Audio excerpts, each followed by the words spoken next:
In the heart of the Northern Territories, where ancient pines whispered secrets to the wind and moonlight danced across snow-covered peaks, stood the domain of the Silver Shadow Pack. For generations, this werewolf clan had maintained their traditions with unwavering dedication, their social hierarchy as rigid as the mountain stone upon which their territory was built. At 19 years old, Kael had lived his entire life within these boundaries, understanding his place as an Omega in a world that valued strength above all else. The awakening of his pheromones had been both a blessing and a curse. Unlike other Omegas whose scents were subtle and sweet, Kael's carried something different, something that made even the strongest Alphas pause and take notice. It was during the autumn equinox ceremony that the impossible happened. The sacred bonds that connected fated mates across the supernatural world suddenly blazed to life between him and Ryan, the pack heir and strongest Alpha of his generation. Ryan stood 6 feet tall with broad shoulders that spoke of countless hours training in both human and wolf form. His dark hair caught the ceremonial firelight, and his green eyes held the confidence of someone born to lead. Every unmated wolf in the territory had hoped to catch his attention, but fate had chosen differently. The silver thread of connection that materialized between them was visible to all present, shimmering in the moonlight like spun starlight. Kael felt his heart race as he stepped forward, following the ancient protocol. This was his moment, the culmination of everything he had dreamed of since understanding what it meant to have a destined mate. The pack gathered in a circle around the ceremonial fire, their faces illuminated by dancing flames and expectant hope. Elder Marcus raised his staff, his weathered voice carrying across the clearing as he began the ritual words. Tonight, under the blessing of the full moon, those called by fate step forward to claim their eternal bonds. Let no one stand between what the moon goddess has decreed. Kael moved with careful steps, his bare feet silent on the soft earth. Around the circle, other wolves were moving too, drawn to their destined partners by forces older than memory. But all eyes were on him and Ryan, the Omega and the future Alpha, connected by a bond that defied the usual social expectations. When Ryan's eyes met his across the fire, Kael saw something flicker there. Recognition, yes, but also something else. Something that made his stomach clench with sudden uncertainty. The silver thread between them pulsed with ethereal light, and Kael reached out his hand, fingers trembling not with fear but with anticipation. Then Ryan spoke, his voice carrying clearly across the silent gathering. I will not bind myself to someone who reeks of fear and weakness. You are not worthy to be my partner. The words hit Kael like physical blows, each syllable more devastating than the last. The assembled pack gasped in collective shock, their emotions washing over him in waves of disbelief and growing whispers. Ryan's face was hard, emotionless, as if the tender moment they had shared just seconds before had never existed. The pack needs strength, not submission, Ryan continued, his alpha authority making his voice boom across the clearing. I reject this bond. With deliberate cruelty, Ryan reached up and grasped the silver thread that connected them. The ceremonial fire crackled and popped, sending sparks into the night sky as he tore the bond apart with one sharp motion and cast the broken pieces into the flames. The pain was indescribable. It felt like someone had reached into Kael's chest and ripped out half his soul, leaving jagged edges that burned with every breath. From his belt, Ryan produced a silver bracelet, the traditional gift between newly bonded mates. Instead of placing it gently on Kael's wrist as custom dictated, he threw it at his feet with contempt. Take this as payment for the entertainment, Ryan said, his voice dripping with disdain. Perhaps you can sell it to buy yourself a backbone. Laughter erupted from some of the pack members, cruel and cutting. Others looked away in embarrassment, unable to watch the public humiliation continue. Through his gift of emotional perception, Kael could hear their thoughts clearly. Shock, pity, and in some cases relief that they were not the ones being rejected. Elder Marcus cleared his throat, his voice gentle but firm. Kael, return to your place. The moon goddess works in mysterious ways. Somehow, Kael managed to move his feet, to step back from the fire and fade into the shadows at the edge of the grove. He watched as Ryan stood tall and proud, unmarked by what he had just done. While Kael felt like he was dying from the inside out, the ceremony continued around him, other bonding pairs completing their sacred unions as if nothing had happened. But Kael was no longer part of it. He was nothing now, a rejected Omega, a failed mate, an embarrassment to his pack. The days that followed were a blur of shame and isolation. Word of his rejection spread through the pack like wildfire, and everywhere he went, Kael felt the weight of their judgment. The pack council met in emergency session to discuss what to do with him. An Omega without a mate, especially one who had been publicly rejected, was seen as unstable, potentially dangerous. "You bring dishonor to our bloodline," pack leader Demon told him bluntly during the council meeting. "Your presence reminds everyone of weakness, of failure. Perhaps it would be better if you found somewhere else to live." They took away his family name first. He was no longer Kael of the Silver Shadow Pack. He was just Kael, unaffiliated, unwanted. Then they came for his dwelling, the small cabin on the pack's outskirts that had been his sanctuary. He watched from a distance as they set it ablaze, the flames consuming everything he owned, every memory of the life he had built. The other Omegas who had once been his friends now crossed the street to avoid him. They feared that association with a rejected mate would bring them bad luck, would mark them as undesirable to potential Alphas. The Alphas were worse. Some mocked him openly, while others looked at him with a mixture of pity and disgust that made his skin crawl. "Maybe if you had been stronger," one of them said as Kael passed by the training grounds.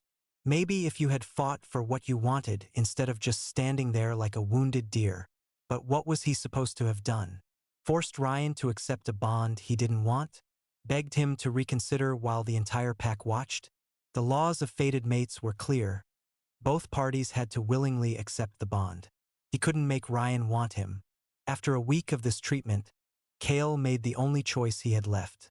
In the dark hours before dawn, he gathered the few possessions they hadn't burned and slipped away from pack territory. He headed for the borderlands, the wild places where exiles and outcasts went when they had nowhere else to turn. The journey was harder than he had anticipated. Without the pack's protection and resources, Kael found himself struggling to survive in the wilderness. His Omega physiology, designed for the safety of pack life, was ill-suited to the harsh realities of life as a rogue. He grew thin and weak, his clothes tattered from sleeping rough and scavenging for food. It was during his third week in exile that the hunters found him. Kael had been trying to fish in a mountain stream when he heard the sound of approaching horses. His first instinct was to hide, but exhaustion and hunger had slowed his reflexes. Before he could reach the tree line, riders emerged from the forest, their faces hard with predatory interest. "Well, well," said the leader, a scarred man with cold eyes. "What do we have here? A rogue Omega. By the smell of it." These were not pack wolves. These were something worse. Slave traders who specialized in capturing supernatural beings for sale to the highest bidder. The illegal markets that operated in the shadows of civilized society always had demand for exotic specimens, particularly Omegas with unusual traits. Kael tried to run, but his weakened state made escape impossible. The hunters had nets designed specifically for werewolves, woven with silver threads that burned against his skin.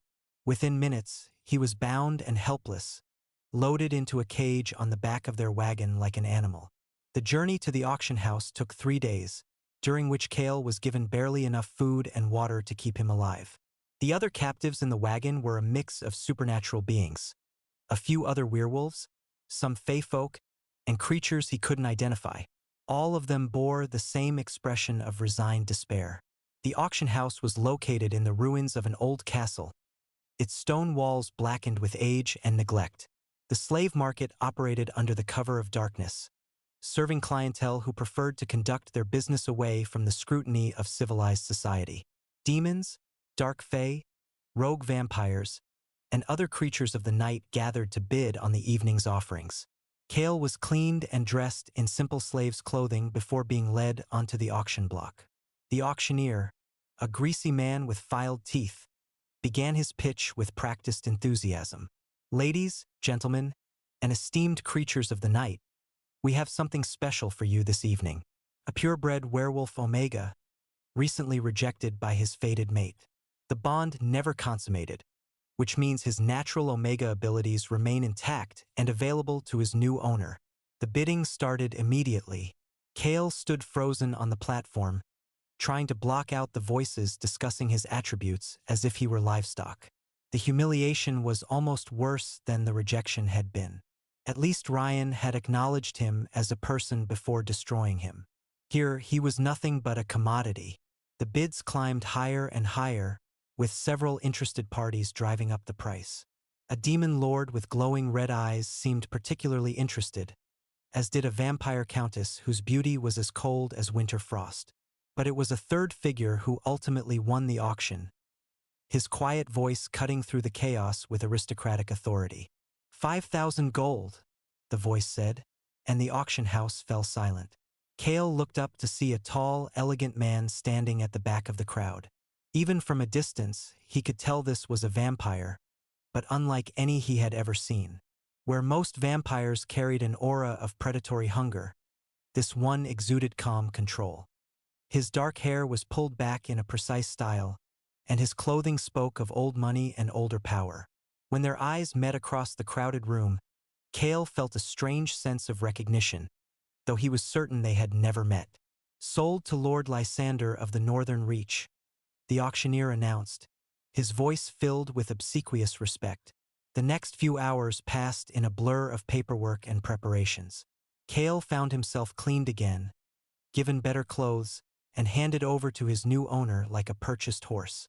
Lysander examined the sale documents with the same attention he might give to any business transaction, his expression revealing nothing of his thoughts or intentions. "Can you ride?" were the first words Lysander spoke to him directly. "Yes, my lord," Kael replied, unsure of the proper protocol for addressing a vampire master. "Good. We have a long journey ahead of us." The ride to Lysander's domain took 2 days, during which they spoke very little.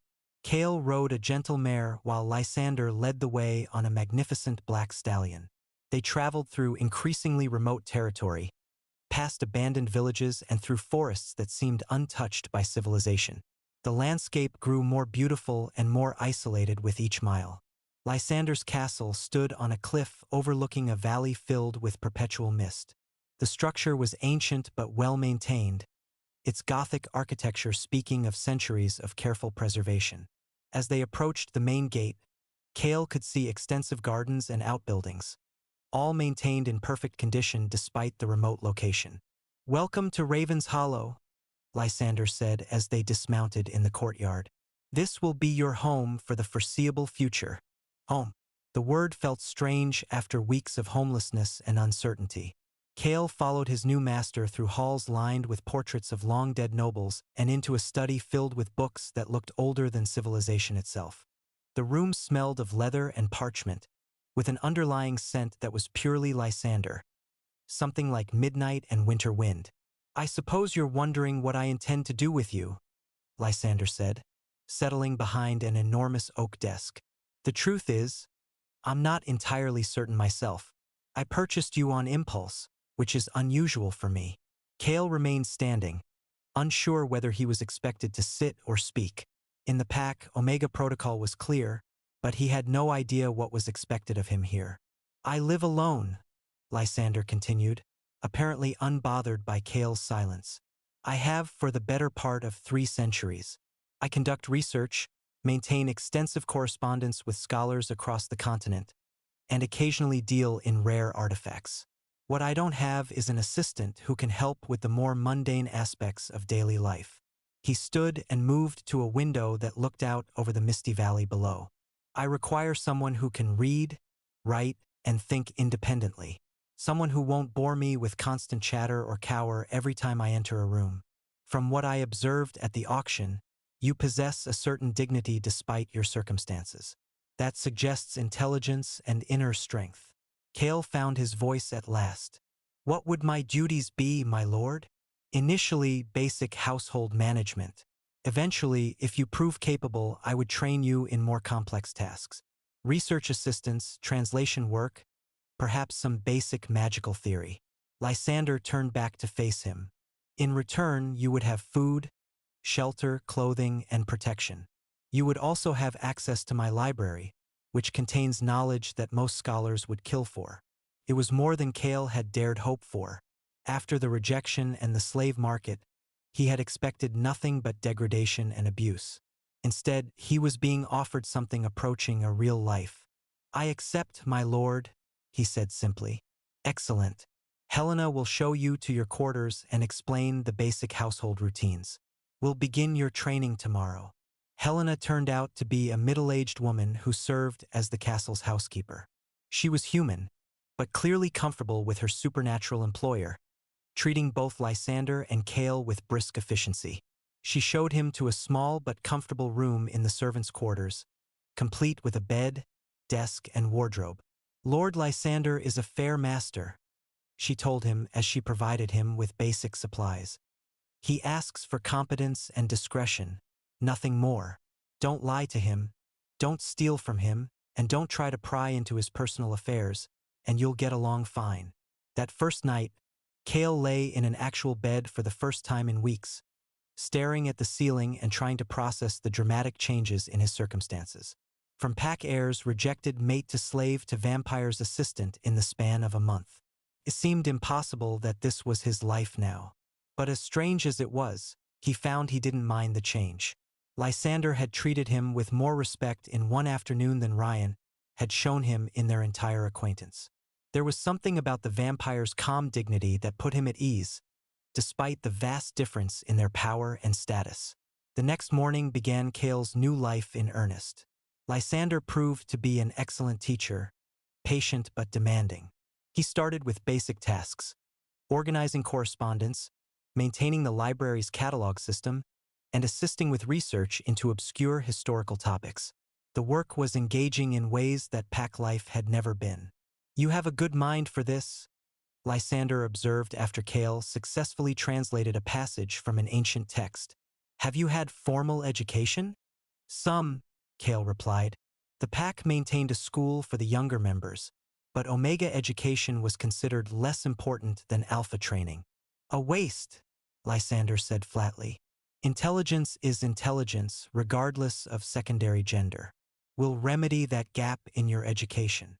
And so began an intensive program of learning that consumed Kael's days and many of his evenings.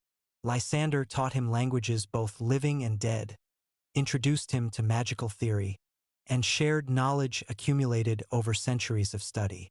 More than that, he encouraged questions and independent thinking in ways that pack life never had. "Don't simply accept what the texts say," Lysander instructed during one of their evening study sessions. "Question the assumptions, examine the evidence, form your own conclusions. Knowledge without critical thinking is just memorization." Slowly, Kael began to feel like himself again. The constant shame and humiliation of his rejection began to fade, replaced by the satisfaction of meaningful work and intellectual growth. He discovered that he had a talent for languages and a particular gift for understanding the emotional context behind ancient texts, something that proved invaluable in their research. Months passed, and the relationship between master and servant began to evolve into something more complex. Lysander started asking for Kael's opinions on their research topics, treating his insights with the same respect he would show a colleague. During their evening meals, their conversations ranged far beyond work topics, touching on philosophy, history, and the nature of supernatural society. "You never ask about my past," Kael observed one evening as they sat by the fireplace in Lysander's study. "I assumed you would tell me if you wanted me to know," Lysander replied, looking up from the book he was reading. "Your life before you came here is your own business unless it affects your work or my household." The simple acceptance was something Kael had never experienced before. In the pack, everyone's business was everyone else's business, and privacy was a luxury that Omegas especially were not granted. Here, his past mistakes and humiliations were his own to share or keep secret as he chose. "I was rejected by my fated mate," Kael said quietly, publicly in front of the entire pack. "He said I was too weak, too fearful to be worthy of him." Lysander set down his book and gave Kael his full attention. "And do you believe that assessment was accurate?" "I did," Kael admitted. For a long time, I believed that Ryan was right, that there was something fundamentally wrong with me. But working here, learning from you, I've started to think differently. How so? I think he was afraid, Kael said, the words coming slowly as he worked through thoughts he had been avoiding for months. Afraid of what accepting me would mean for his position in the pack. An alpha is supposed to choose strength, and I was perceived as weakness. But I don't think I was weak. I think I was just different. Lysander nodded approvingly. You were humiliated, but not broken. I see strength in you that you don't yet recognize in yourself. The ability to endure rejection, to survive exile, to rebuild your life from nothing. These are not the actions of a weak person. The conversation marked a turning point in their relationship. Kael began to see himself through Lysander's eyes, not as a failed Omega, but as someone with unique value and potential. The vampire's confidence in him became the foundation for his own growing self-assurance. It was during the winter solstice that their relationship changed again. Kael had been living at Raven's Hollow for nearly 8 months, and what had started as a master-servant arrangement had evolved into something much more complex. They worked together during the day, shared meals in the evening, and spent long hours in conversation by the fireplace. The formal distance that had characterized their early interactions had given way to something warmer and more personal. The change began with a simple gesture. Kael had been organizing scrolls in the library when he accidentally knocked over a candle, sending hot wax across several ancient documents. His heart sank as he realized the potential damage to irreplaceable texts, and he began frantically trying to clean up the mess. I'm so sorry, he said as Lysander appeared at his side. I'll replace them. I know they're valuable. Peace, Lysander said quietly, placing a gentle hand on Kael's shoulder. They're just objects. You're more important than any book or scroll. The simple touch and the words behind it hit Kael with unexpected force. He looked up to find Lysander watching him with an expression he had never seen before. Something soft and warm that made his heart race in entirely new ways. Lysander, he whispered, not sure what he was asking for, but knowing that something fundamental had shifted between them. I know, Lysander replied, his voice barely audible. I feel it too. They stood frozen for a moment, both aware that they were on the edge of something that would change everything. Then Lysander stepped back, his expression becoming carefully neutral again. Perhaps you should retire early tonight, he said. It's been a long day. Kael wanted to protest, to ask what had just happened between them, but something in Lysander's manner warned him not to push. Instead, he nodded and made his way to his quarters, his mind racing with questions and possibilities. Over the following weeks, the tension between them grew more pronounced. Kael caught Lysander watching him with that same soft expression, and he was increasingly aware of the vampire's presence in ways that had nothing to do with their working relationship. When their hands accidentally touched while reaching for the same book, the contact sent electricity through both of them. When Lysander leaned over his shoulder to examine his translation work, Kael found himself distracted by the vampire's scent and proximity. The situation came to a head during a particularly intense research session. They had been working late into the night, trying to decode a complex magical text, when Kael made a breakthrough that solved a puzzle they had been working on for weeks. That's it, he exclaimed, jumping up from his chair in excitement. The symbol represents transformation, not destruction. That changes the entire meaning of the passage. His enthusiasm was infectious, and Lysander smiled with genuine pleasure at the discovery. Brilliant work, he said, standing to examine Kael's notes. You've managed to unlock something that has puzzled scholars for centuries. In his excitement, Kael turned to share his triumph and found himself face to face with Lysander, close enough to see the flecks of gold in his dark eyes. The moment stretched between them, heavy with unspoken possibilities. Kael, Lysander said softly, his voice carrying a note of warning. I know what you're going to say, Kael replied, not stepping back. I know all the reasons why this is complicated. I'm your employee, you're a vampire. I'm a werewolf. I'm damaged goods from a failed bond. But I don't care about any of that. You should care, Lysander said, but he made no move to increase the distance between them.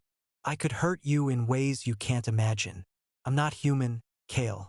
I'm not even mortal. A relationship with me would be unlike anything you've experienced. Good, Kael said firmly, because everything I experienced before brought me nothing but pain.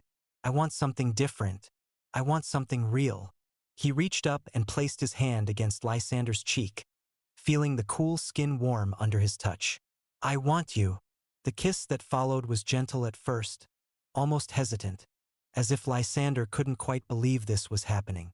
But when Kael responded eagerly, pressing closer and deepening the contact, the vampire's careful control began to slip.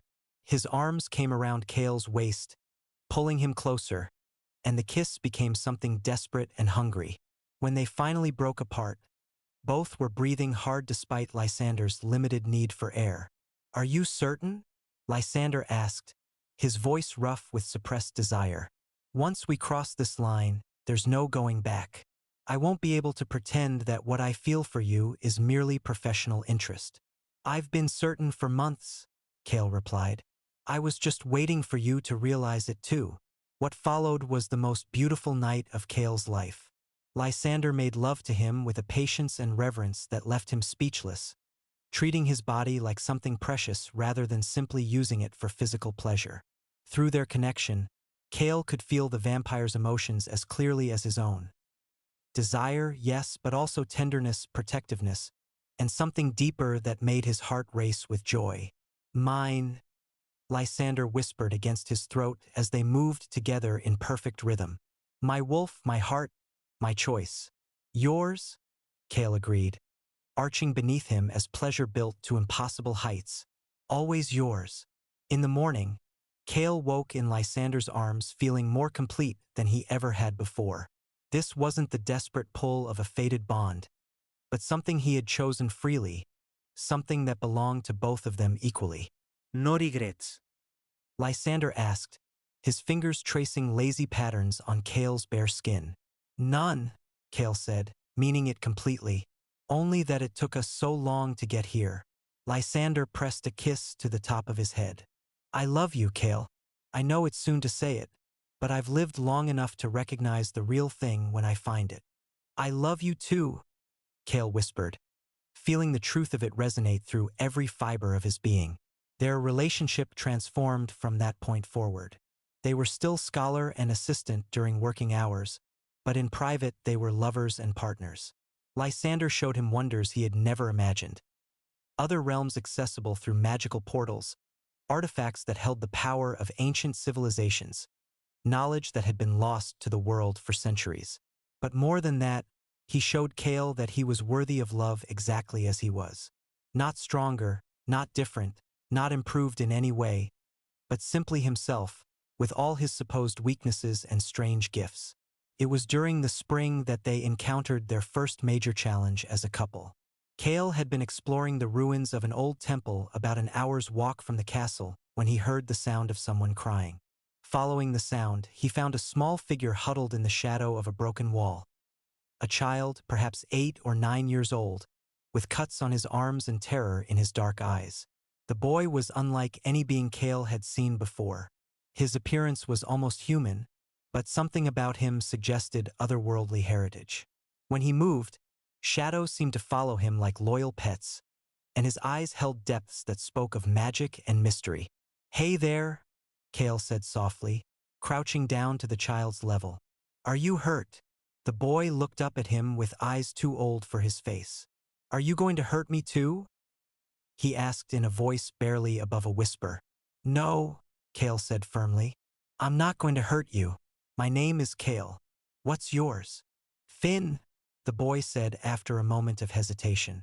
I don't have a family name. I don't have a family at all. The story came out in fragments over the following hour. Finn was a half-blood, the result of a union between a human mother and a shadow fae father. His mother had died when he was very young, and he had been passed from relative to relative, none of whom wanted to care for a child who reminded them daily of otherworldly influence. The last family said I was cursed, Finn explained, showing Kael the fresh cuts on his arms. They said shadow children bring bad luck. They hurt me and told me to go away. Looking at this frightened, injured child, Kael felt something fierce and protective awaken in his chest.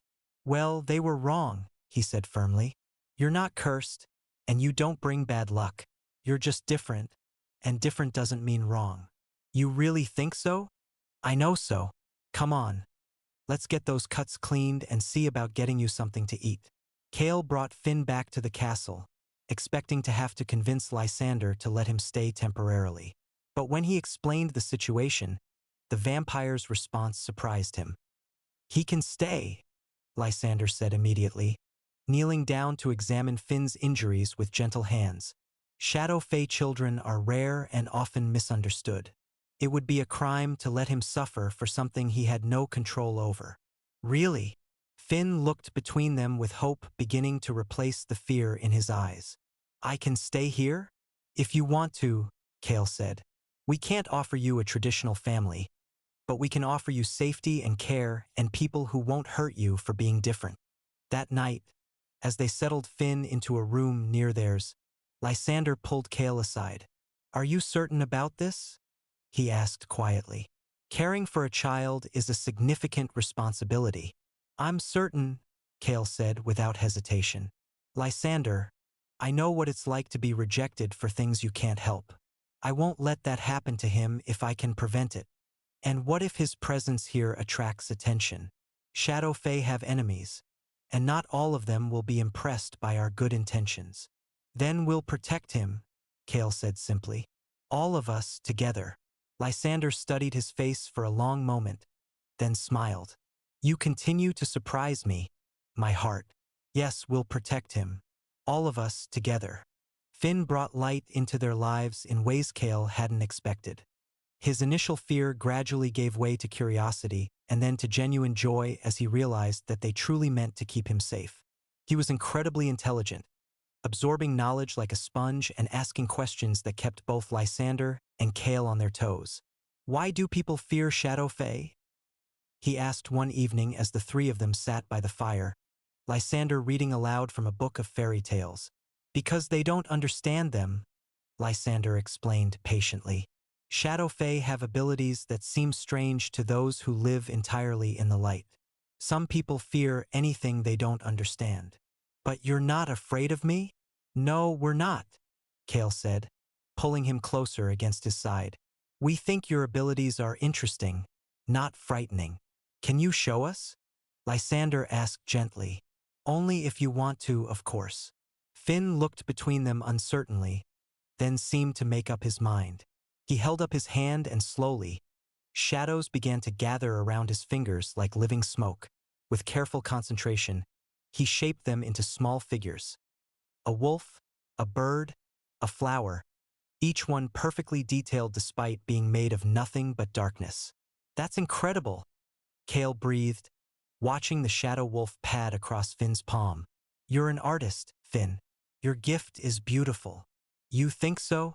The boy's face lit up with pride. The other families said it was creepy. The other families were idiots, Lysander said firmly. Beauty comes in many forms, and yours is unique and wonderful. Over the following months, they settled into life as an unlikely family. Lysander continued his work as a scholar and dealer in rare artifacts. Kael assisted with research and translation, and Finn served as their apprentice and, more importantly, the heart of their strange household. But their peaceful existence was shattered one autumn morning when strangers appeared at their door. Kael sensed them before they knocked. The familiar pack scent of home mixed with anger and suspicion. Through his empathic abilities, he could hear their emotions clearly. Disgust, fear, righteous indignation, and underneath it all, a familiar presence that made his chest tighten with old pain. Pack wolves, he told Lysander and Finn as they gathered in the main hall. At least 6 of them, possibly more. They're not here for a friendly visit. Can you tell what they want? Lysander asked, his demeanor shifting into something more dangerous. Me, I think, Kael replied, taking a deep breath to steel himself. They're angry about something they blame on me. We talked to them, Lysander corrected firmly. You're not facing your former pack alone. When they opened the door, Kael found himself face to face with members of his old pack, led by someone he had hoped never to see again. Ryan stood at the front of the group, looking every inch the proud Alpha, his winterstorm eyes hard with condemnation. Kael, Ryan said, his voice carrying the authority of someone used to being obeyed. Or do you still use that name, despite bringing shame to it? I use the name I was born with, Kael replied, proud that his voice remained steady. What do you want, Ryan? We want answers. The Borderlands have been experiencing magical disturbances for months. Twisted creatures, corrupted plants, reality itself seeming to bend in unnatural ways. The trail leads here, to this castle, to your new associates. His gaze shifted to Lysander, and Kael saw recognition flicker in his eyes. He knew what Lysander was, and he didn't like it. You live with vampires now, one of the other pack members spat. You've betrayed everything our people stand for. I live with someone who treats me with respect and kindness, Kael replied. Something I never received from the pack. Respect. Ryan laughed harshly. What respect does a vampire show its pet? You're nothing but a plaything to him, a curiosity to be used until he grows bored. The insult to both him and Lysander made anger flare in Kael's chest. But before he could respond, Lysander stepped forward. The temperature around them seemed to drop several degrees, and Kael caught a glimpse of power flickering in the vampire's dark eyes. You will not speak to him that way, Lysander said, his voice carrying undertones of compulsion that made even the Alpha Pack members shift nervously.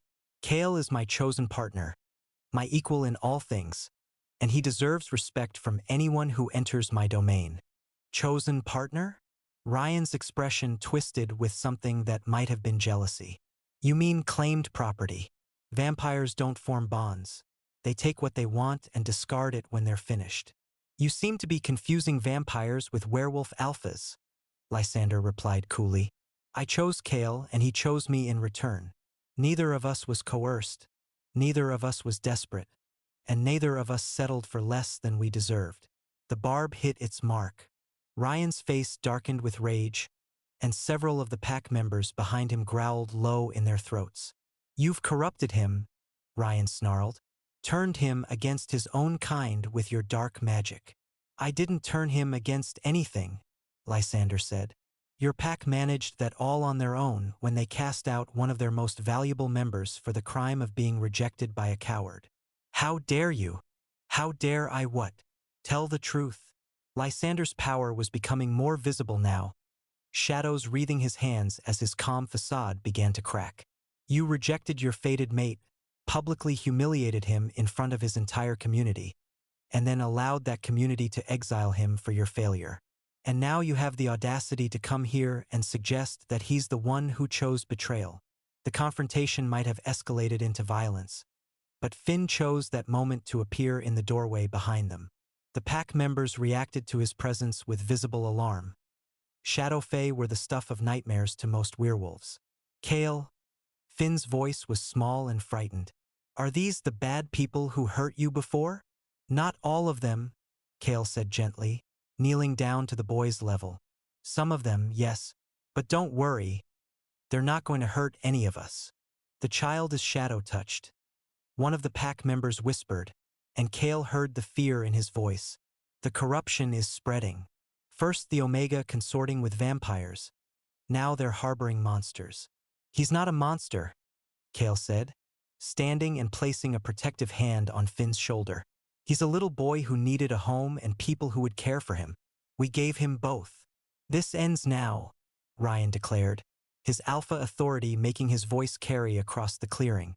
You will return with us to face judgment for the magical contamination you've caused.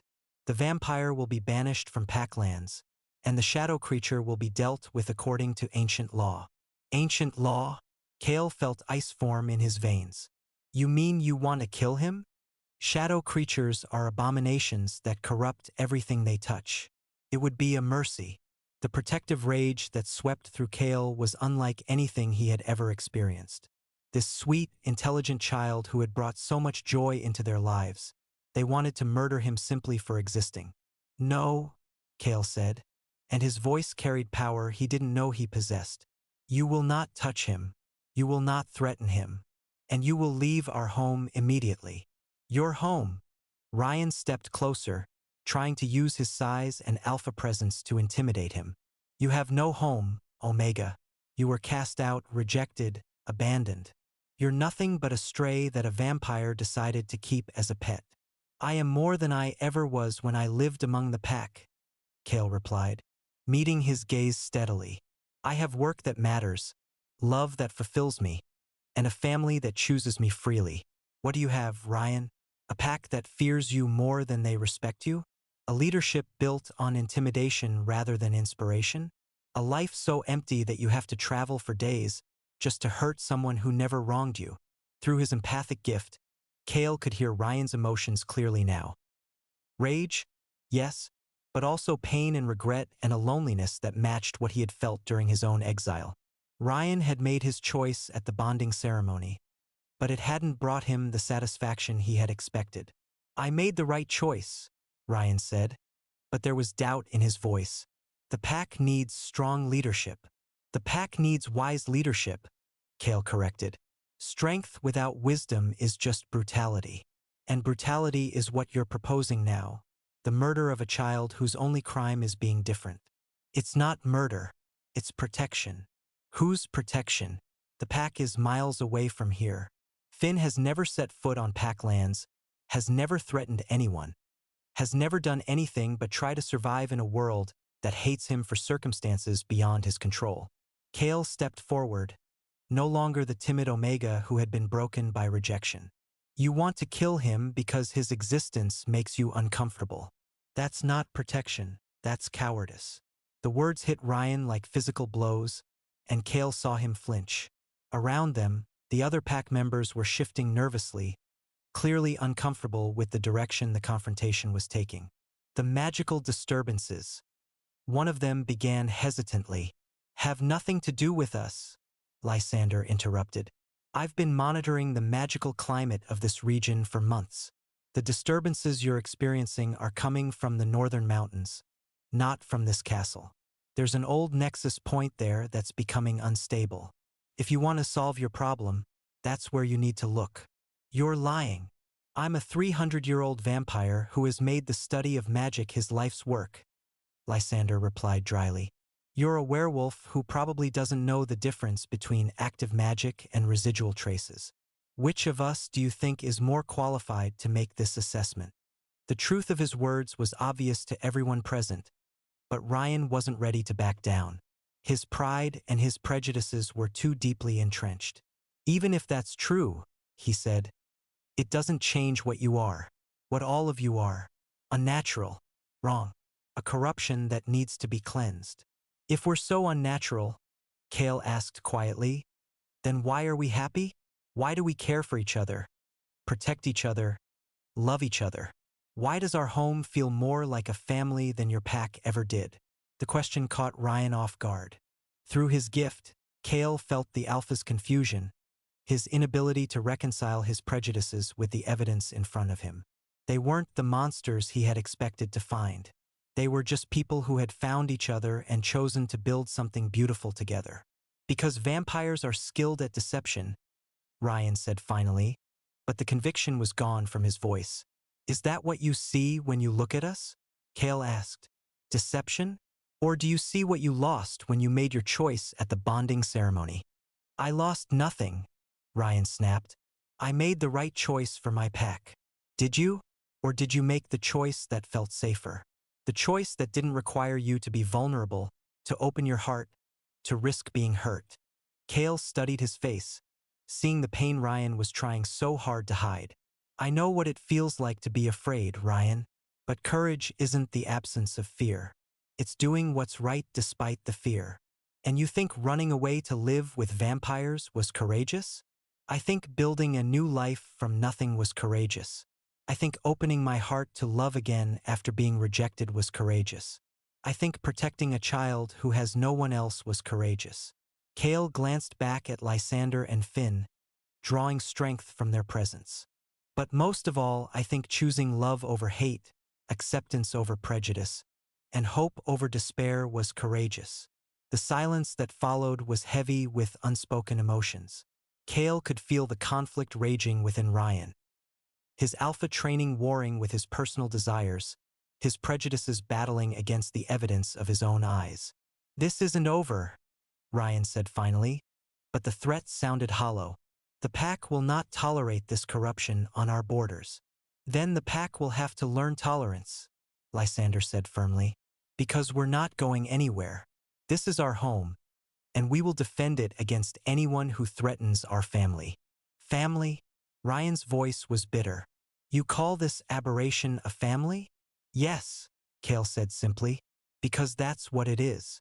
Not bound by blood or born from traditional bonds, but chosen freely and maintained through love and mutual respect.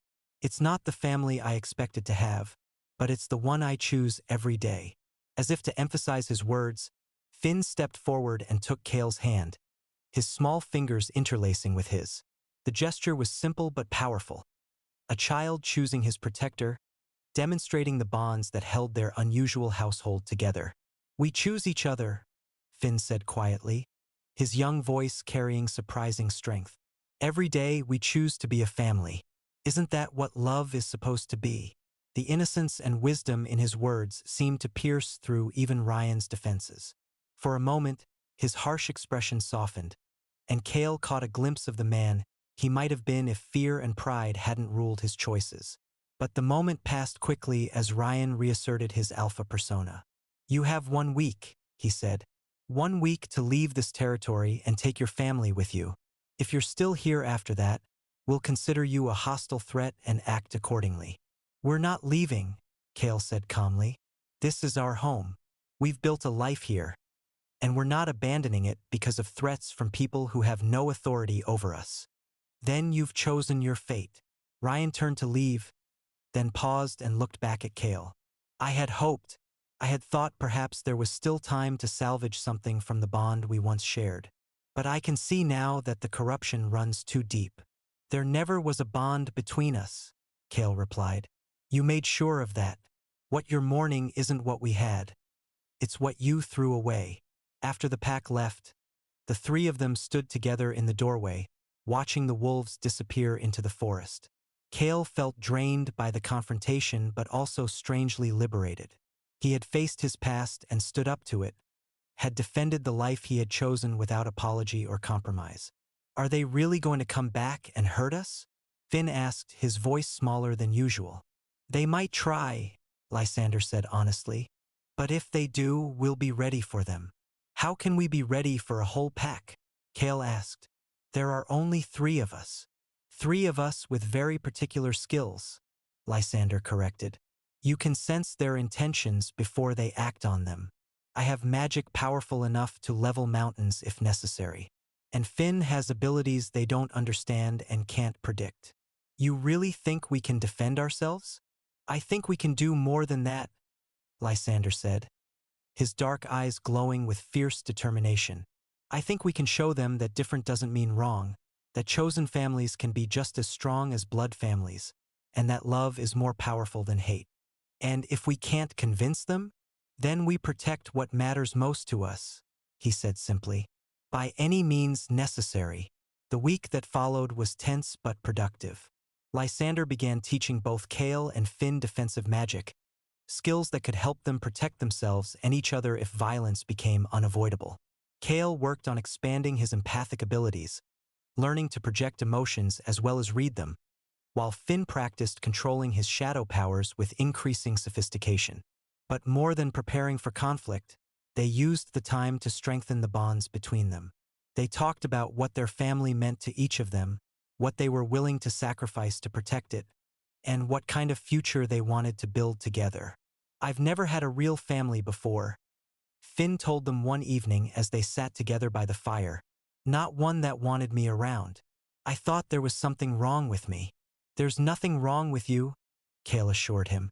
"You're exactly who you're supposed to be. Even if I'm different?" "Especially because you're different," Lysander said. "Difference is what makes life interesting. Conformity is overrated." "Is that why you chose Kael?" Finn asked with the directness that only children possessed. Because he's different? Lysander looked at Kael, his expression soft with affection. I chose Kael because he's kind and intelligent and brave. Because he sees beauty where others see only strangeness. Because he makes me want to be better than I am. He reached over and took Kael's hand. And yes, because he's different from anyone I've ever known. And you chose him too, right, Kael? Even though people said it was wrong. I chose him because he makes me feel valued and loved and whole, Kael said. Because he never asked me to be someone I'm not. Because he accepted all of me. The gifts, the scars, the fears, everything. That's what real love is supposed to be like, Finn said with the wisdom of someone far older than his years. Accepting all the pieces, even the weird ones. The pack returned on the 8th day, just as dawn was breaking over the forest. But this time they didn't come alone. Kael sensed them long before they became visible. Dozens of wolves, far more than had come the first time. Through his gift, he could hear their emotions, determination, fear, anger, and underneath it all, the kind of righteous certainty that made people capable of terrible things. They've brought the entire pack, he told Lysander and Finn as they prepared for the confrontation. This isn't a negotiation anymore. They're here for war. Then war is what they'll get, Lysander said grimly. His usual calm demeanor had been replaced by something far more dangerous, and shadows danced around his fingers as he spoke. I won't let them hurt our family. When the pack emerged from the tree line, Kael was stunned by their numbers. Nearly 50 wolves in human form, armed with traditional weapons and arranged in fighting formation. At their head walked Ryan, his face set in lines of grim determination. You were given a chance to leave peacefully, he called out as they approached the castle. You chose to stay. Now you face the consequences. The consequences of what? Kael called back. Of finding happiness? Of building a family? Of refusing to be ashamed of who we are? The consequences of corruption, another voice answered. Kael recognized him as one of the pack's spiritual leaders, an elder who had always been suspicious of anything that didn't fit into traditional categories. You consort with vampires, harbor shadow creatures, and practice unnatural magic. Your very existence is an affront to the natural order. What's unnatural about love? Finn asked, stepping forward with more courage than any child should have to show. What's wrong with taking care of each other? You are an abomination, the elder said harshly. Shadow creatures are born from the union of light and darkness, order and chaos. You represent everything that should not be. He represents hope, Kael said firmly. He represents the possibility that different kinds of beings can coexist peacefully. He represents love transcending boundaries. Enough words, Ryan interrupted. You've had your chance to see reason. Stand aside, vampire, and let us cleanse this corruption. No. Lysander's voice carried such power that several of the pack members actually took steps backward. You will not touch him. You will not touch either of them. They are under my protection, and I will destroy anyone who threatens them. You're outnumbered 50-1, Ryan pointed out. Powerful or not, you can't fight all of us. Perhaps not, Lysander agreed. But I can make sure that anyone who survives will remember the cost of threatening my family. The battle that followed was unlike anything Kael had ever witnessed. Lysander's magic was devastating. Shadows that could drain life, barriers that could deflect the strongest attacks, illusions that turned the pack's numbers against them. But he was vastly outnumbered, and even his considerable power had limits. Kael did what he could to help, using his gift to anticipate attacks and warn Lysander of threats he couldn't see. Finn contributed too, using his shadow abilities to confuse and disorient their attackers. But they were still just 3 against 50, and gradually, inevitably, they began to be overwhelmed. It was when one of the pack members broke through their defenses and lunged toward Finn with a silver blade that something inside Kael snapped. The protective rage that had been building throughout the fight suddenly exploded outward, and he felt power flow through him like nothing he had ever experienced. His empathic gift, which had always been passive, suddenly became active. Instead of just reading emotions, he began projecting them. Waves of fear, confusion, and despair that struck the attacking wolves like physical blows. Several of them dropped their weapons and fled. Others fell to their knees, overwhelmed by the sudden onslaught of foreign emotions. "Stop," Kael commanded, and his voice carried power that made even Ryan pause mid-attack. "This ends now." Kael, Lysander looked at him with amazement. "How are you doing this?" "I don't know," Kael admitted, "but I can feel all of them. Their fears, their doubts, their secret shames. And I can make them feel what I felt, what we've all felt." He turned his attention to the pack, projecting the emotions he had experienced during his exile. The loneliness, the rejection, the despair of being cast out by those who should have cared for him. One by one, the wolves began to lower their weapons as they experienced firsthand what their actions had caused. "This is what you did to me," Kael said, his voice carrying to every member of the pack. "This is what your prejudice and fear created. This is the pain you caused because you couldn't accept someone who was different." But he didn't stop there. He also projected the joy he had found with Lysander and Finn. The warmth of acceptance, the security of unconditional love, the happiness of being valued for who he truly was.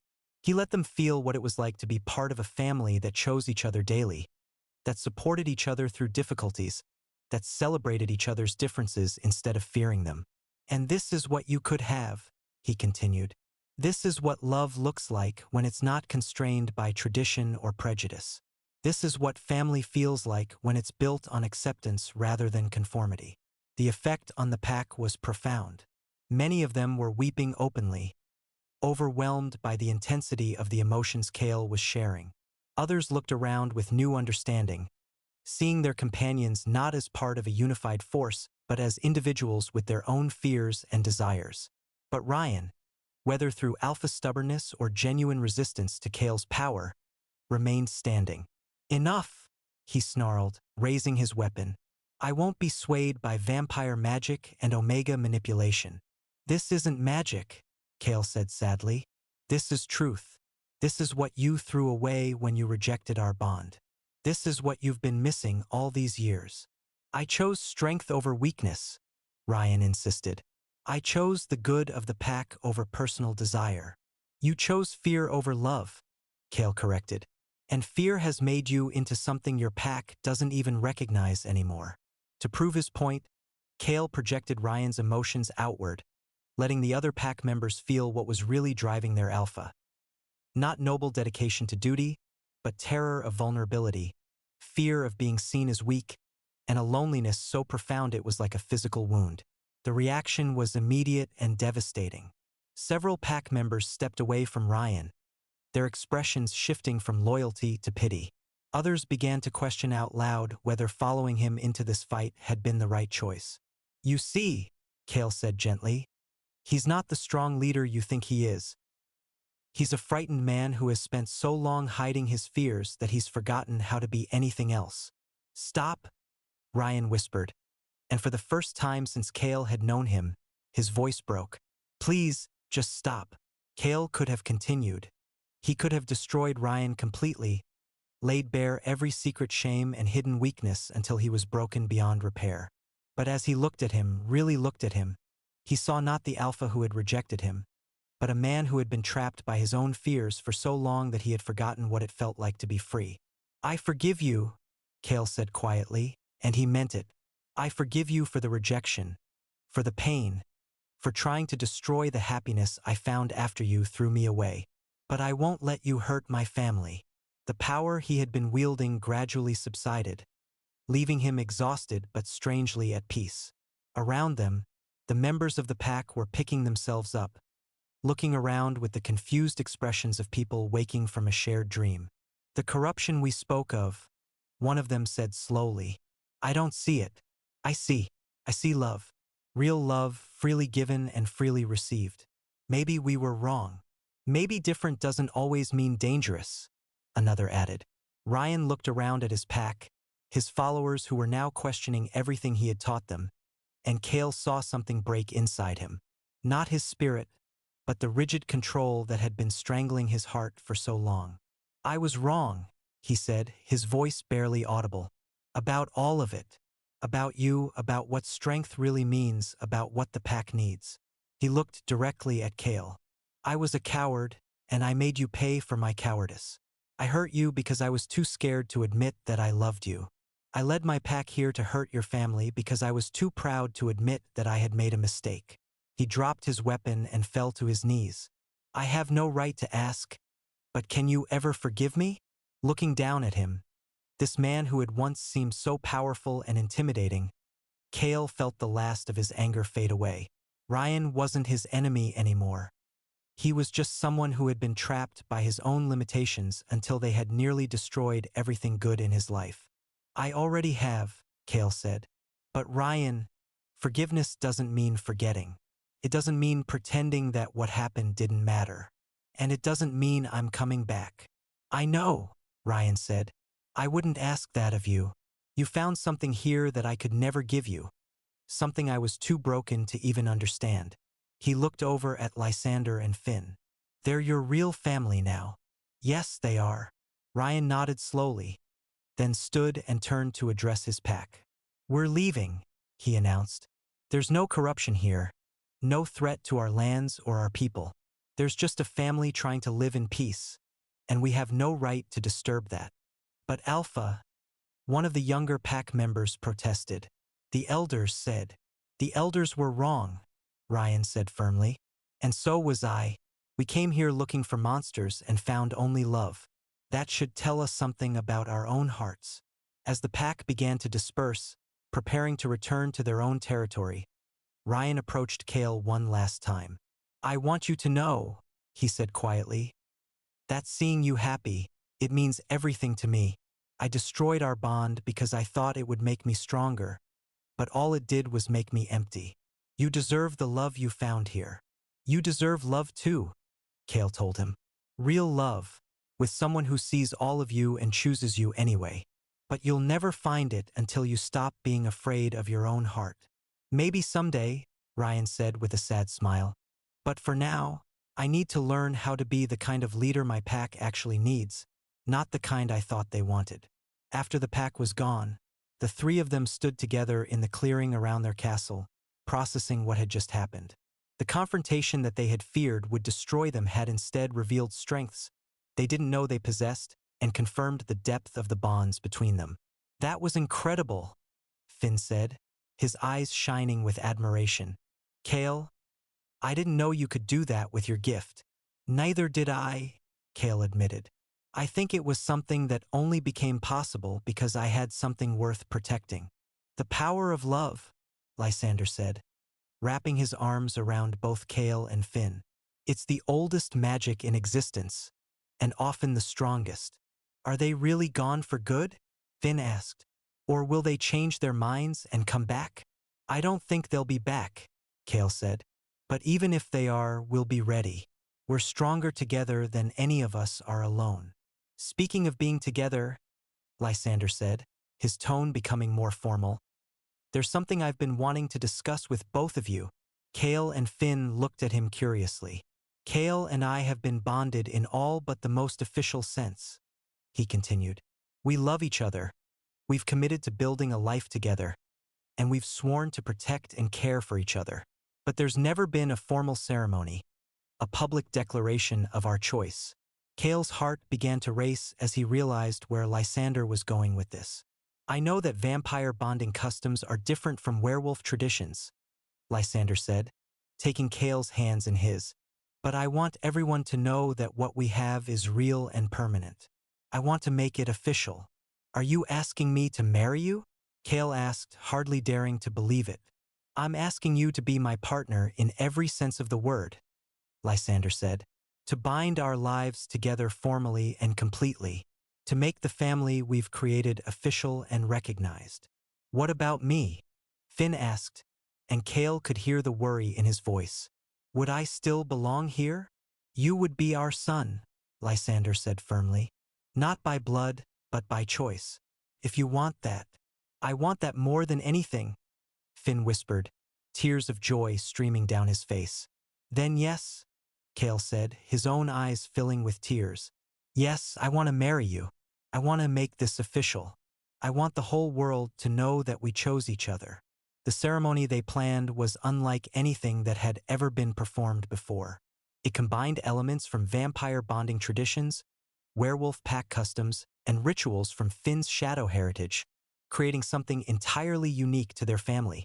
They held it at the winter solstice, when night was longest and the veil between worlds was thinnest, a symbol of the balance they had found between different kinds of magic and different kinds of love. The ceremony took place in the great hall of their castle, decorated with flowers and candles and symbols from all their various traditions.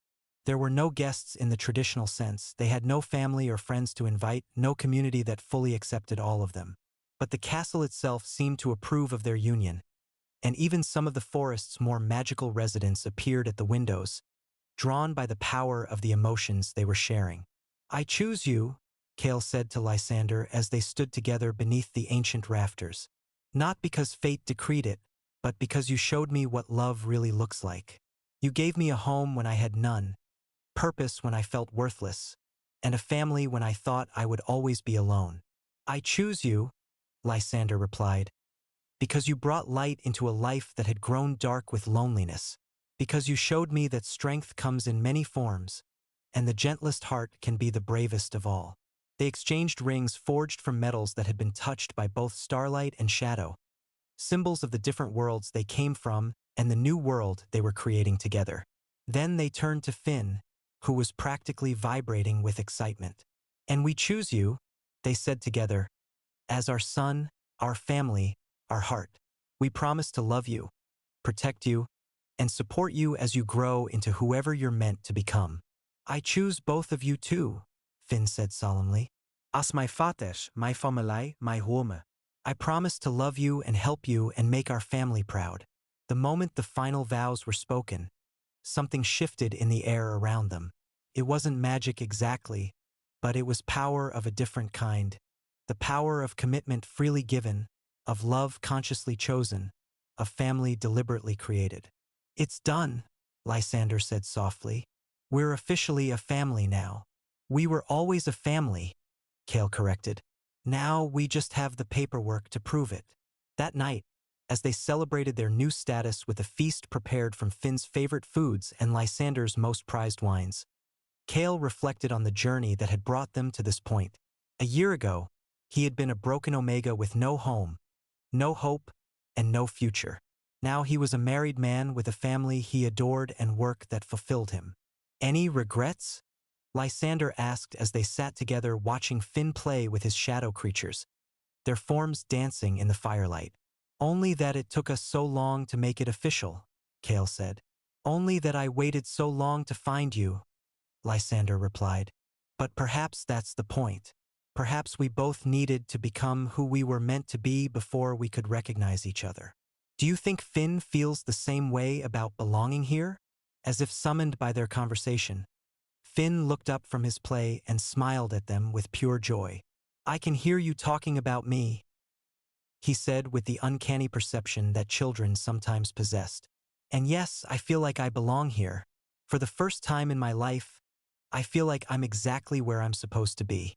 Good, Lysander said firmly, because you are exactly where you're supposed to be. All of us are. Looking around at their strange, wonderful family, a rejected Omega, an ancient vampire, and a shadow child, Kael had to agree. They weren't what anyone would have expected, weren't what tradition would have prescribed, but they were exactly what each of them needed. They were home. The months following their official bonding ceremony brought a peace Kael had never known was possible. Their days settled into comfortable rhythms. Mornings spent working on translations and research, afternoons exploring the forest with Finn, evenings gathered around the fire sharing stories and dreams. The castle had become more than just a dwelling. It was a sanctuary where three damaged souls had found healing and wholeness together. But their tranquil existence was about to face a new challenge, one that would test the strength of their chosen family in ways they couldn't have anticipated. It began with strange reports from the villages scattered throughout the valley. Livestock found drained of blood but showing no signs of vampire feeding, crops withering despite perfect growing conditions, and strange lights dancing in the sky during the darkest hours of night. Lysander's scholarly network began reporting similar phenomena across the continent. Something was stirring in the magical world, something that threatened the careful balance between the realms of light and shadow, life and death, order and chaos. "I think we're about to be tested again," Lysander said one evening as they reviewed the latest reports. "These disturbances aren't random. Someone is deliberately destabilizing the magical foundations of our world."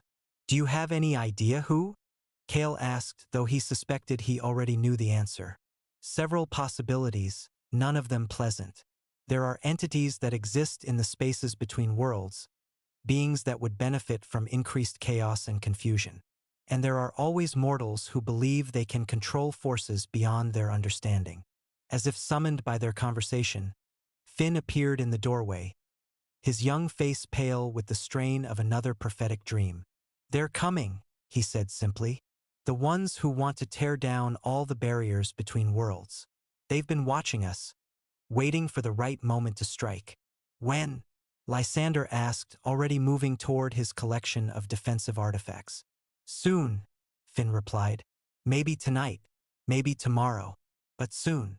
The attack came at dawn, when the mist was thickest and the boundary between waking and sleeping was most permeable. Kael felt them approaching before he saw them. Creatures of pure malice and hunger, beings that existed only to consume and destroy. They moved through the mist like living shadows, their forms shifting and changing as they drew closer to the castle. "Wake up," Kael said, shaking Lysander gently. "We have company." The vampire was instantly alert, his enhanced senses confirming what Kael's empathic abilities had already told him. "How many?" "Dozens. Maybe more. They're not entirely physical, part spirit, part nightmare. I've never encountered anything like them." "Void spawn," Lysander said grimly. "Creatures from the spaces between realities. Someone is using them as foot soldiers." They roused Finn and prepared for battle, but this was unlike their previous confrontation with the werewolf pack. These enemies couldn't be reasoned with, couldn't be made to understand the bonds of love and family. They existed only to unmake, to return the ordered world to primordial chaos. The battle was fierce but brief. Lysander's magic proved highly effective against the void spawn, his centuries of experience allowing him to anticipate their attacks and counter their abilities.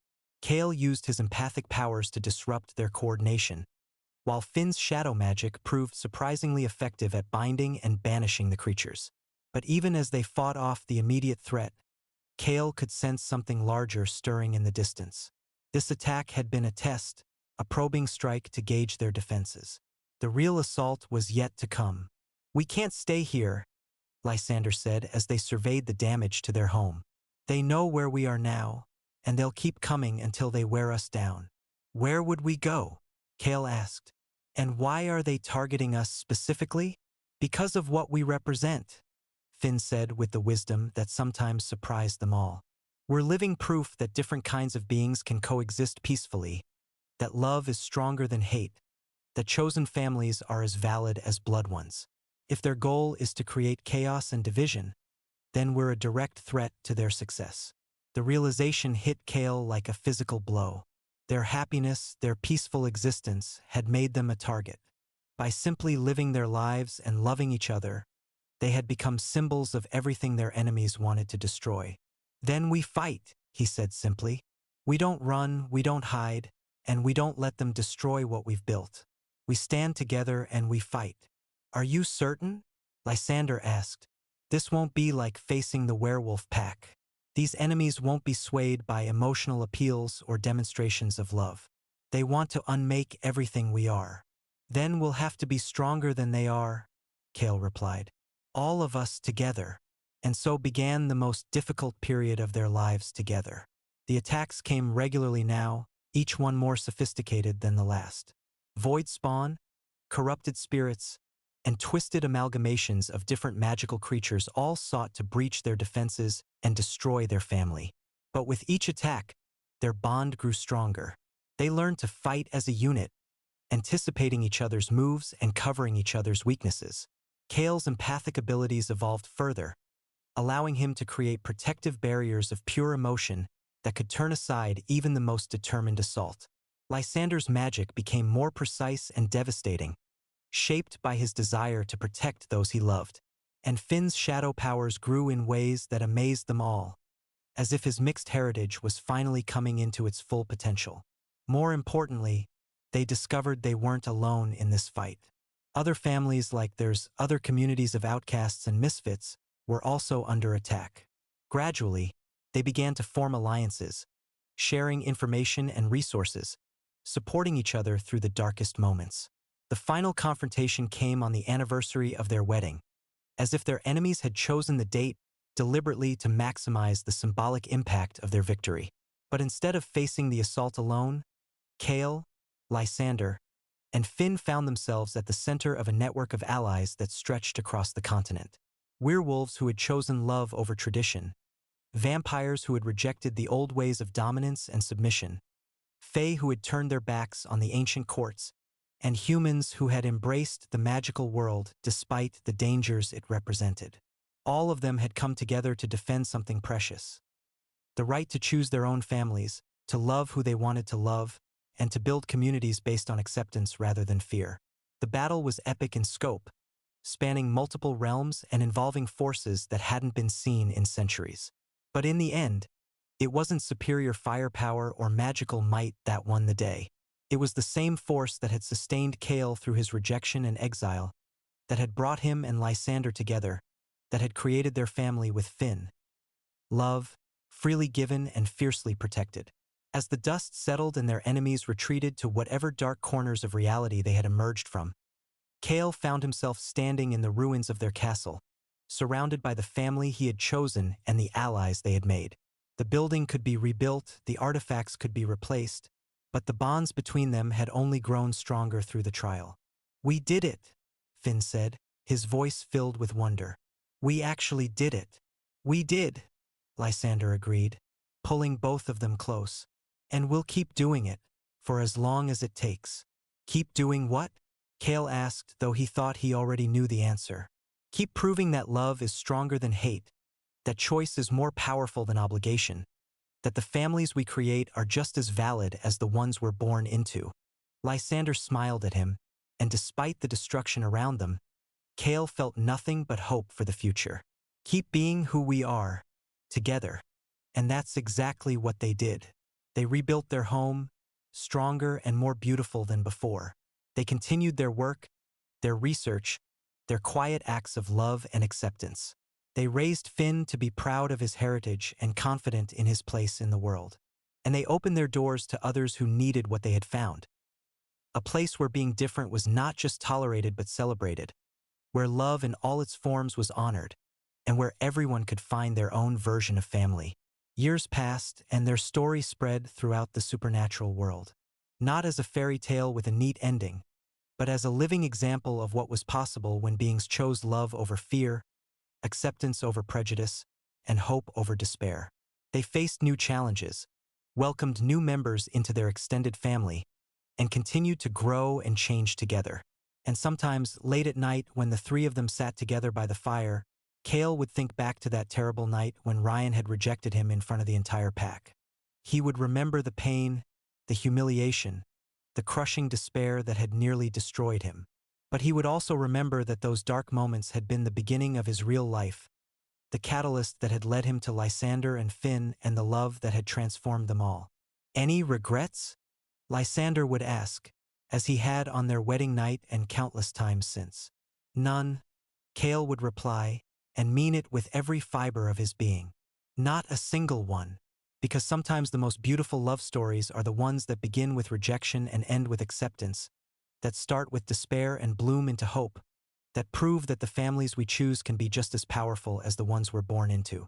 And sometimes the greatest strength comes not from accepting what the world tells us we should be, but from having the courage to become who we truly are. Their story continues still, written in the laughter of children who know they're loved, in the quiet moments of understanding between partners who chose each other freely, and in the daily acts of courage required to live authentically in a world that doesn't always understand. It's a story of love conquering fear, of chosen family triumphing over blood obligation, and of the transformative power of acceptance in all its forms. And that, perhaps, is the most beautiful love story of all. 5 years had passed since the Great Battle, and their rebuilt castle had become more than just a home. It had evolved into a sanctuary known throughout the supernatural world as a place of healing and acceptance. The Raven's Hollow Institute, as it came to be called, welcomed beings from every corner of reality who sought refuge from prejudice, persecution, or simply the crushing weight of loneliness. Kael stood in what had once been their private study, now expanded into a great hall where dozens of rescued souls gathered each evening for communal meals and shared stories. At 29, he had grown into his role as one of the Institute's primary counselors, his empathic abilities refined to help others navigate the complex emotions that came with rebuilding shattered lives. "Tell me about the dreams again," he said gently to Marcus, a young werewolf who had arrived 3 weeks ago, half dead from starvation and bearing the telltale signs of pack rejection. The boy couldn't have been more than 17, his omega scent still carrying the fresh wound of a severed mate bond. "They're getting worse," Marcus whispered, his hands shaking as he wrapped them around the warm mug of tea Kael had provided. "I see him every night, Alpha Derek, telling me over and over that I'm worthless, that no one could ever love something like me." Kael's heart clenched with familiar pain. Despite the years that had passed and the healing he had found, the echoes of his own rejection still resonated when he encountered others who had suffered similar trauma. "What do you think about those words now?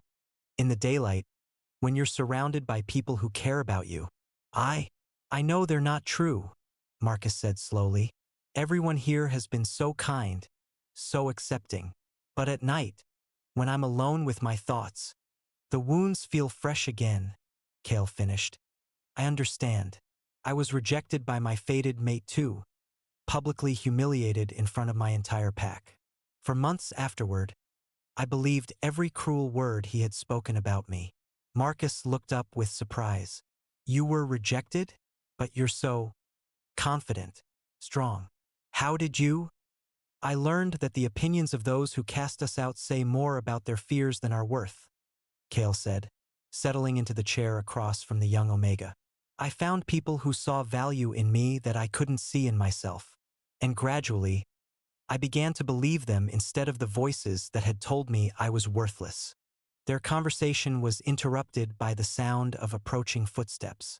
Lysander appeared in the doorway, his expression carrying the particular mix of amusement and exasperation that had become familiar over the years of running the Institute together.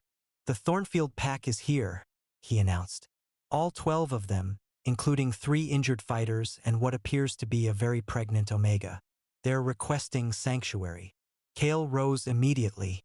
"What happened?" Border dispute with a neighboring pack turned violent. The Thornfields are a progressive group. They've been advocating for Omega rights and challenging traditional pack hierarchies. It seems their neighbors decided to solve the problem with teeth and claws rather than negotiation. "Prepare the East Wing," Kael instructed, already moving toward the main hall. "Marcus, would you like to help?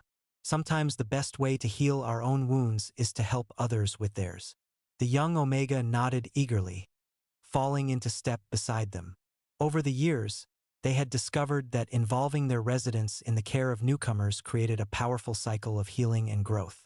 The Thornfield pack presented a striking sight as they gathered in the castle's main courtyard. Unlike most werewolf groups, they showed no clear hierarchy in their positioning. Alphas stood beside Omegas, their protective instincts clearly directed toward the group as a whole rather than just their individual mates. At their center stood a tall, broad-shouldered Alpha with graying temples and kind eyes, supporting a heavily pregnant Omega who radiated exhaustion and stress. "I'm Alpha Jonathan Thornfield," the leader said as Kael and Lysander approached. "This is my mate, Samuel. We've traveled 3 days to reach you, following rumors of a place where different kinds of families are welcomed." "You found it," Lysander replied. "I'm Lord Lysander, and this is my husband, Kael. Welcome to Raven's Hollow." Samuel, the pregnant Omega, looked up with tears in his eyes. "Is it true what they say? That male Omegas can bear children here without shame? That their cubs are celebrated rather than hidden away?" The question struck Kael with unexpected force. Male pregnancy was one of the most stigmatized aspects of Omega biology, considered an embarrassment by many traditional packs. The fact that Samuel had asked so directly suggested both desperation and hope. "It's not only true," Kael said gently. "It's cherished. We have several families here with male-born children, and they're among our greatest treasures. When will your cub arrive?"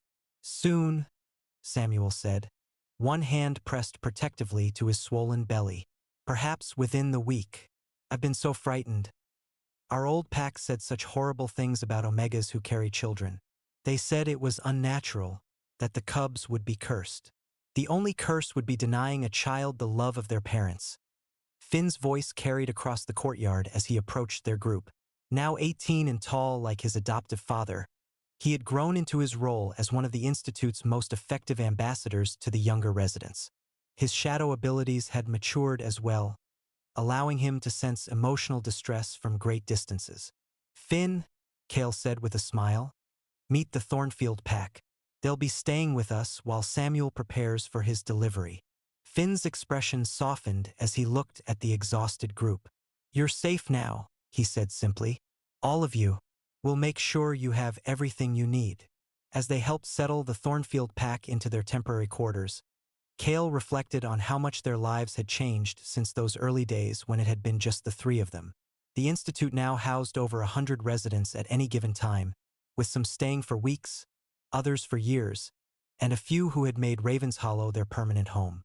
Dr. Elena Vasquez, a human physician who specialized in supernatural medicine, had joined their staff 2 years ago after her own family had disowned her for choosing to work with monsters. She now oversaw the Institute's medical wing, providing care that many of their residents had never been able to access in their home communities. Professor James Chun, an academic who had been expelled from his university for publishing papers on positive human-supernatural relations, had established their educational program. His classes on history, literature, and philosophy drew students from across the continent, many of whom went on to become advocates for change in their own communities. But perhaps the most significant addition to their family had been completely unexpected. It had happened 8 months ago, during one of the worst blizzards in decades. Kael had been working late in the library when he heard a desperate pounding on the castle's main doors. Through the howling wind and driving snow, he could barely make out a figure collapsed on their doorstep. The being he had carried inside was unlike anyone they had ever encountered. Tall and ethereally beautiful, with features that seemed to shift between masculine and feminine depending on the angle of observation, they possessed an otherworldly quality that spoke of origins beyond any single realm. "Please," the stranger had whispered as Kael had tended to their frostbite and exhaustion. "I need sanctuary. They're hunting me." "Who?" Lysander had asked, appearing at Kael's side with healing supplies and warm blankets. "The Conclave of Purity," came the reply. "The mortal organization that seeks to eliminate all supernatural beings from the world. I've been gathering evidence of their activities, proof of the innocents they've murdered in the name of their cause. But they discovered my identity." The stranger had raised their head, and Kael had seen eyes that swirled with colors that had no names, beautiful and alien and utterly exhausted. "My name is River. I don't fit into any of your neat categories. I was born when a spirit of the waterways fell in love with a human artist. I belong to neither world fully, but I've made it my mission to protect those who, like me, exist in the spaces between." River had recovered from their ordeal, but they had never left Raven's Hollow. Their unique perspective as a being who truly belonged to no single realm had made them invaluable in helping other residents understand their own complex identities. More than that, their gentle wisdom and artistic talents had enriched the entire community. It was River who had suggested the evening gatherings in the Great Hall, where residents could share their stories without judgment. It was River who had organized the art therapy sessions that helped traumatized beings process their experiences through creative expression. And it was River who had, quite unexpectedly, become the third member of Kael and Lysander's relationship. The development had surprised everyone, including themselves. Neither Kael nor Lysander had ever imagined their partnership expanding beyond their tight-knit family unit. But River's presence had filled a space none of them had realized existed, bringing a new dimension of understanding and connection to their bond. Love doesn't follow rules, River had said one evening as the three of them had sat together by the fire, their unique features illuminated by the dancing flames. It simply is, in whatever form it chooses to take. The transition had been gradual and natural, growing from friendship to something deeper without any of them fully realizing when the change had occurred. It was Finn who had first voiced what they had all been feeling. "You three have been dancing around each other for months," he had said with the directness that had never left him despite his growing maturity. "River makes you both happy, and you make them happy. What's complicated about that?" Their relationship had formalized 6 months ago in a private ceremony attended only by Finn and a few of their closest friends at the Institute. River had worn flowers in their hair that changed color with their emotions, creating a constantly shifting crown of beauty that had perfectly matched the joy of the occasion. Now, as evening fell over Raven's Hollow and the day's newcomers settled into their temporary homes, Kael found himself in their private quarters with both his husbands. The room had been reconfigured to accommodate their expanded family, with a larger bed and additional space for River's art supplies and Lysander's ever-growing collection of research materials. "How was Samuel when you checked on him?" Lysander asked as River painted at their easel, creating a landscape that seemed to move and breathe on the canvas. "Nervous, but hopeful," Kael replied, settling onto the couch beside his vampire husband. "Dr. Vasquez thinks the cub will arrive within the next few days. Samuel's scared, but Jonathan is being wonderfully supportive." "It's beautiful to see," River said without looking up from their work. A traditional Alfa learning to embrace something his pack would have once considered shameful. "Love really does transform us all." "Speaking of transformation," Lysander said, his tone becoming more serious, "I received some disturbing correspondence today.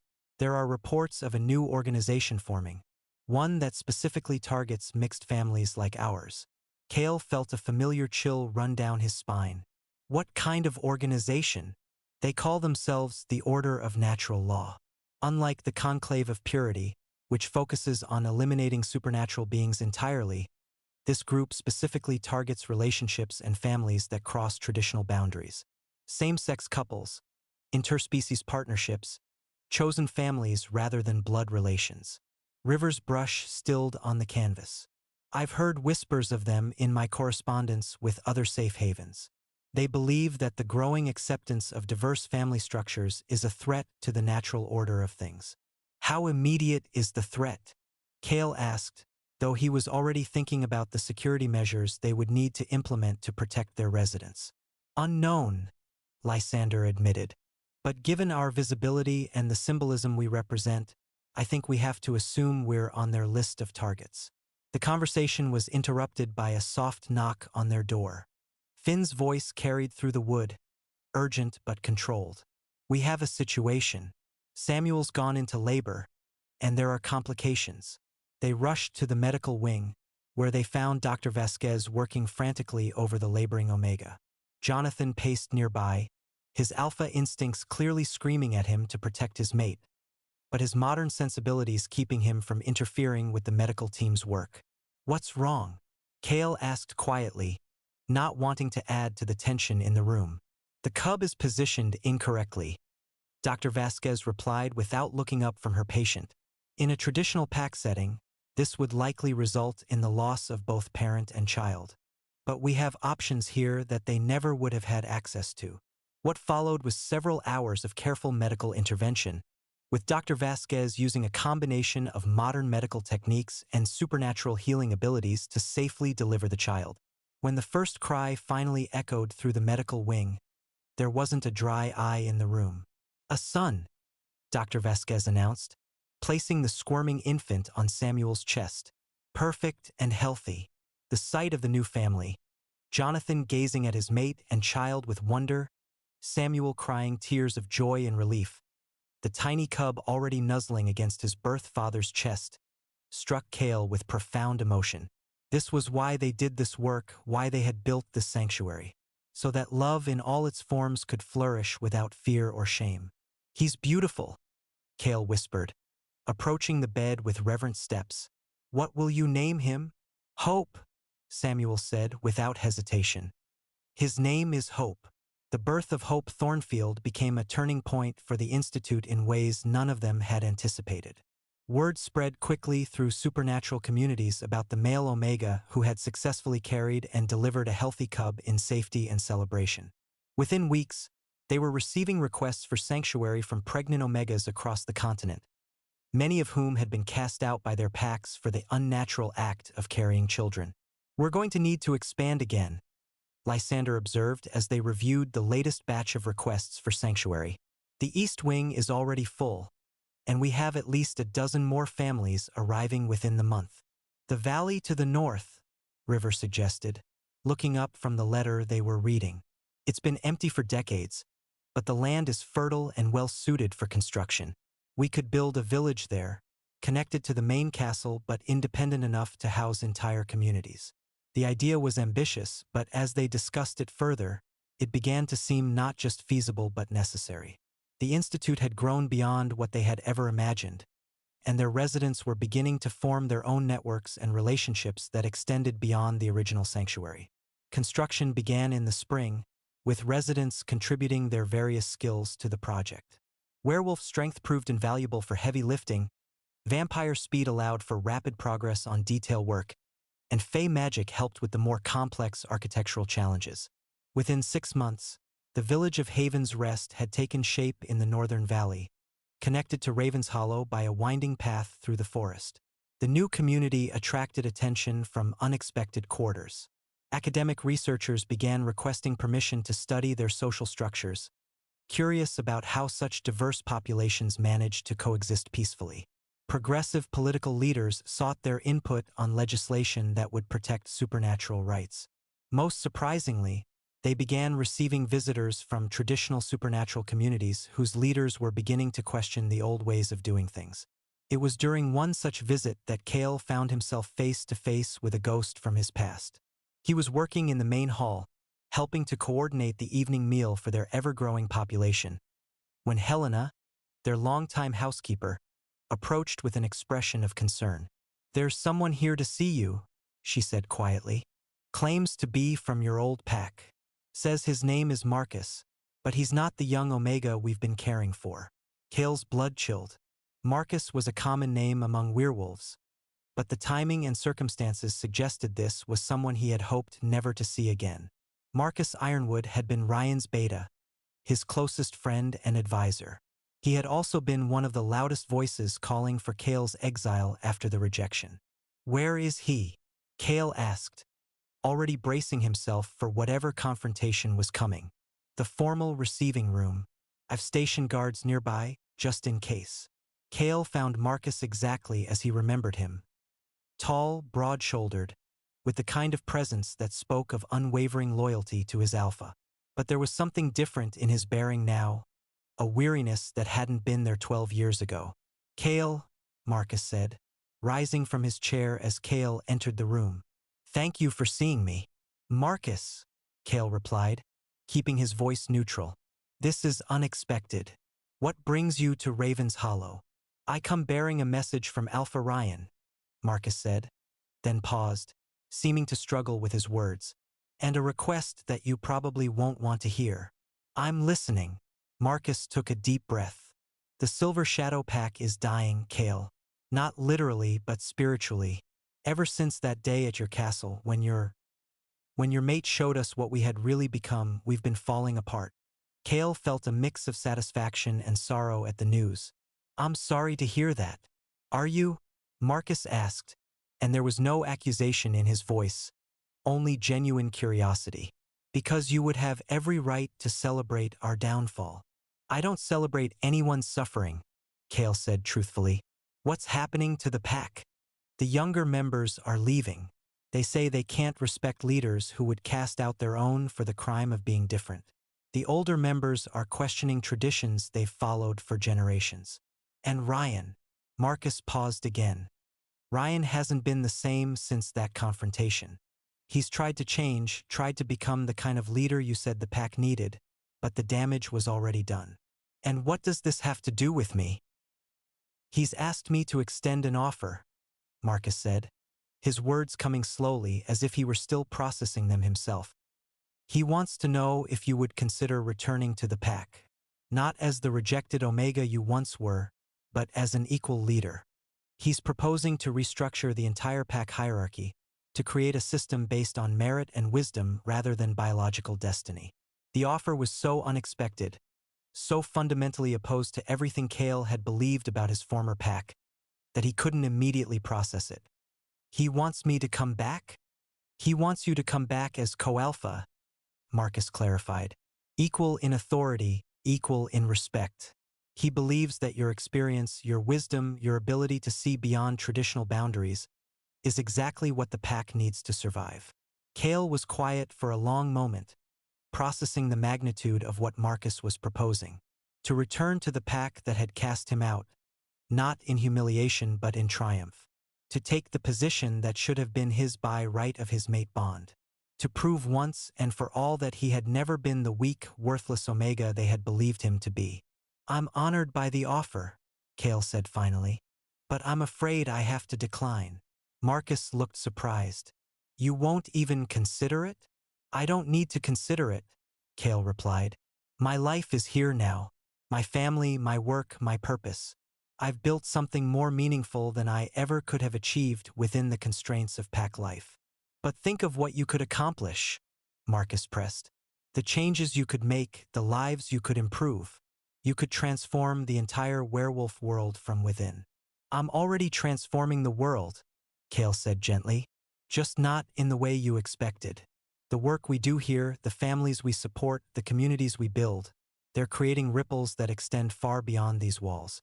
Change doesn't always come from working within existing systems, Marcus. Sometimes it comes from building something entirely new. Marcus was quiet for a moment, then nodded slowly. I think I understand. And I think Ryan will understand too, even if he's disappointed. How is he? Kael asked, surprising himself with the question.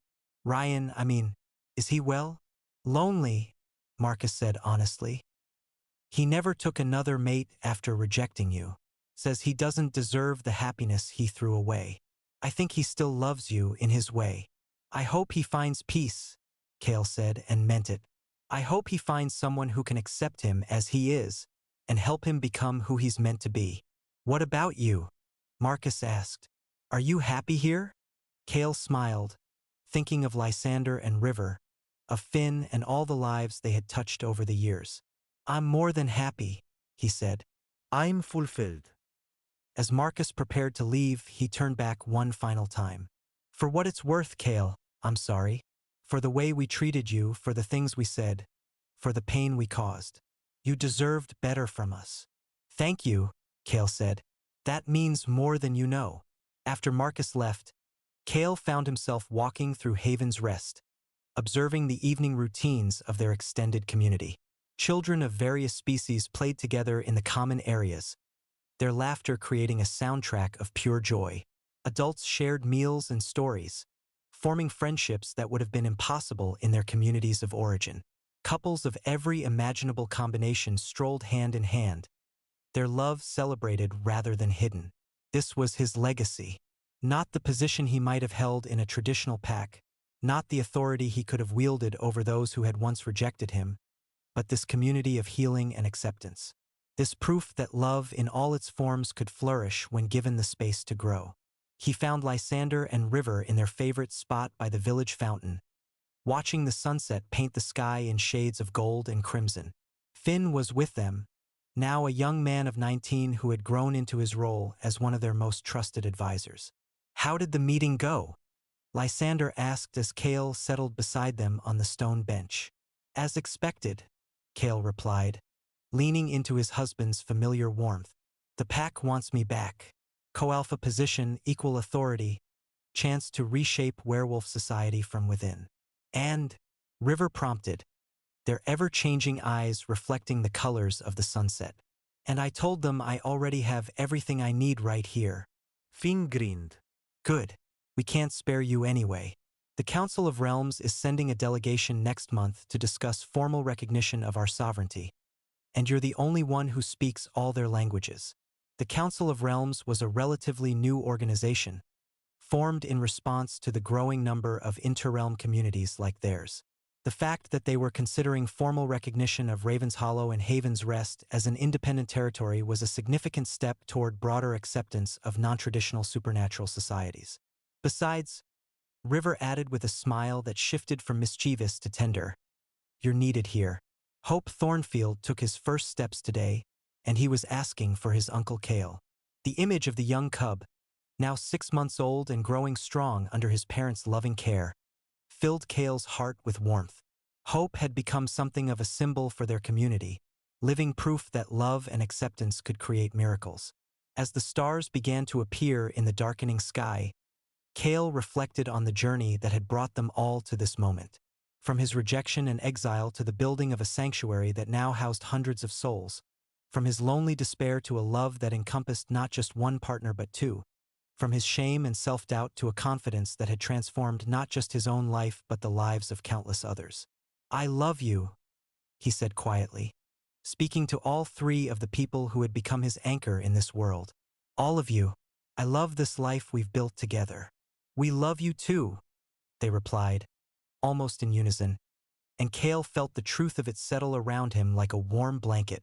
Tomorrow would bring new challenges, new arrivals seeking sanctuary, new opportunities to demonstrate that love in all its forms was worthy of celebration.